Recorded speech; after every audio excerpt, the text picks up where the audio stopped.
Equity Allocation Between Founders in a Startup Company by Dr. Abdullah M. Al-Awadi. This course will discuss how to allocate shares between startup firm founders in a logical way.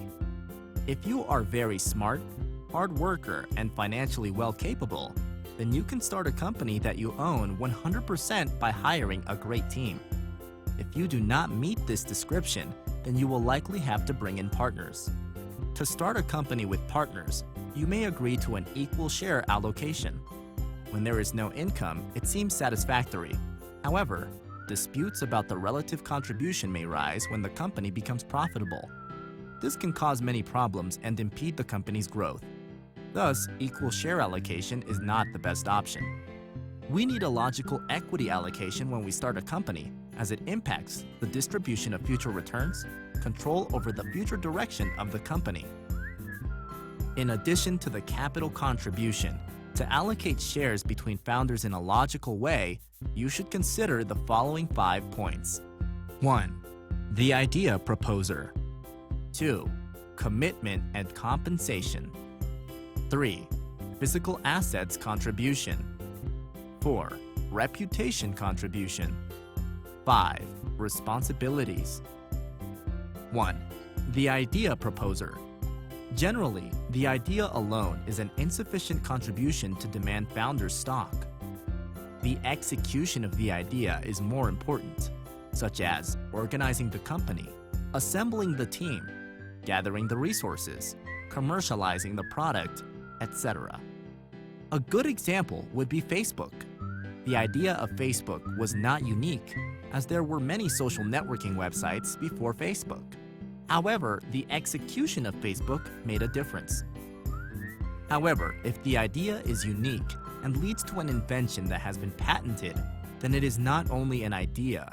The existence of a patent requires business effort. 2. Commitment and compensation. In other words, reward for accepting risk for the potential return. Some argue that specialized employees at the inception should receive founder stock for taking the risk of working at a startup company in the early stages. For example, we should consider the opportunity cost for those who join the company instead of pursuing a career. Keep in mind, these employees should be with special skill and full-time employees to consider them in risk exposure. 3. Physical assets contribution. If one of the founders contributed physical assets, such as equipment, real estate, or a special license, then he can demand founder stock for his contribution based on the fair market value of his assets. 4. Reputational contribution. Some individuals are granted founder stock because their reputation in the industry can add value to the startup firm. In this case, it is difficult to estimate how much ownership should be granted. Thus, 2 major risks should be considered for such an individual's merit compensation. Reputational risk, litigation risk. For example, if you want to start a new restaurant with a famous chef, he may ask for equity compensation for his reputational contribution. 5. Responsibilities. By responsibilities, we mean the expected work contribution that an individual will make to increase company's future value. It is recommended to use a timeline schedule and performance objectives to measure the future work contribution. This is called a vesting schedule method. In our next video, you will learn what is vesting schedule and what are the benefits and different types of vesting schedules. To learn how to apply this course in real life, you must read our main references. The Founder's Pie Calculator by Frank Demler.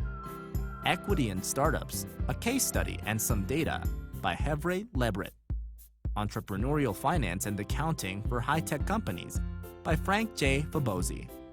Thanks for watching, and please follow me on Twitter at @alawadi_am.